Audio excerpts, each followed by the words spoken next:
Hürmetli vatandaşlarım, bugünkü işimizle başlayımız. Bir günü soğuk, bir günü hararet, aptap, hani şimdi tabiat özgürlük duruyordu. Bugünkü sözleyeceğim mevzu domini önemi. Tayvan gömürlüş karakterlik, diplomatik üzülüş. Hatırı kırıp kalandı mevzulu haber 3. ayının 18. günü Dovitor Beti ilan kılındı. 3. ayının 18. günü Reis Sayın Bin Hanım Gambiya bilen Jungo'nun diplomatik münasebet ornatkallığı doğrusunda 3 noktalık bayanat ilan kıldı. Lekin özü oturga çıkmadı. Bayanatı Demokratiya Taraqqiyat Partisi'nin bayanatçısı Yuan Zhaoxiong efendi yetkizdi. Tayvan Birleşme Gazeti haber tarihte bunda görsetti.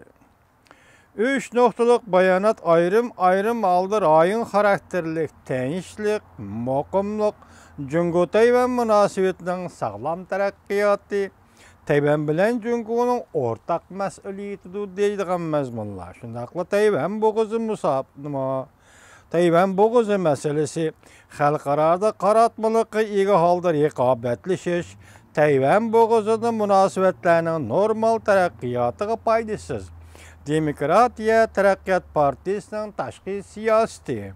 Şundaq aniqki her qaysi devletler o'rtasida tinchlikni saqlash, muqimlik va taraqqiyotni saqlash.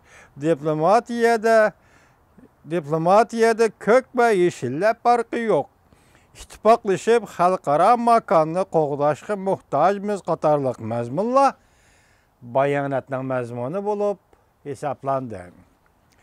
Xabarda mundaq ko'rsatildi. Jungo bilan Gambiya davlatining diplomatik munosabatni asliga keltirishi 92-yildagi o'rtaq tanishni qabul qilmayotgan. Demak, Sayyin hozir Tayvanda oldimizda 5-ayning 20 kuni vazifa topshirilish marosimida vazifa topshirib oladi.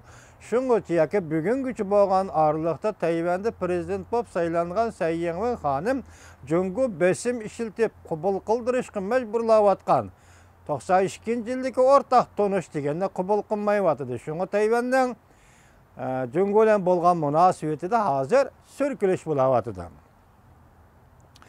92-yildagi o'rtaq tonishni qabul qilmayotgan Sayyin xonimning inovatini tushirish uchunmi qandaq?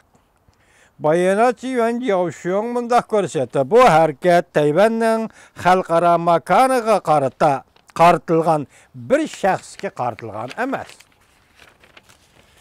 Jungo vaqt gazeti xabar qilib bundaq ko'rsatdi. Yetimlik diplomatiyasi, qor ko'chish shakillik domino önemi. Tayvanda matbuotla 18 kuni Jungo bilan Gambiyaning diplomatik munosabat o'rnatgan ishidan keyin Tayvan duch keladigan mumkinlik Panama, Nikaragua qatorliq bir qanchaligan Tayvan bilan diplomatik munosabat saqlab turayotgan davlatlar bu qatamqa buran chapqunda Tayvan bilan diplomatik munosabatni uzib ketib qolishi mumkin deb ko'rsatdi Birlashma Gazeti. Jungo vaqt gazeti, kechiringlar. Jungo vaqt gazeti yana bundaq ko'rsatdi. Jungo qo'lini ko'tarib shariat qilsa, bu davlatlar Jungo bilan diplomatik munosabat bog'lash ketib qoladi. Hay dollar, ha? Bu dollarning kuchiga ketib qoladi. Tayvanda ko'plagan matbuotlar 18 kuni Reuters agentligining xabarida naql keltirib bundaq ko'rsatdi. Videolar Nikaragua qatorliq O'rta Amerika davlatlari va Tayvan bilan diplomatik munosabati bor G'arbiy Afrikadagi ba'zi davlatlar jiddiy kayniga yenib Jungoga yaxshiroq bo'lib Tayvan bilan diplomatik munosabatni uzishi mumkin.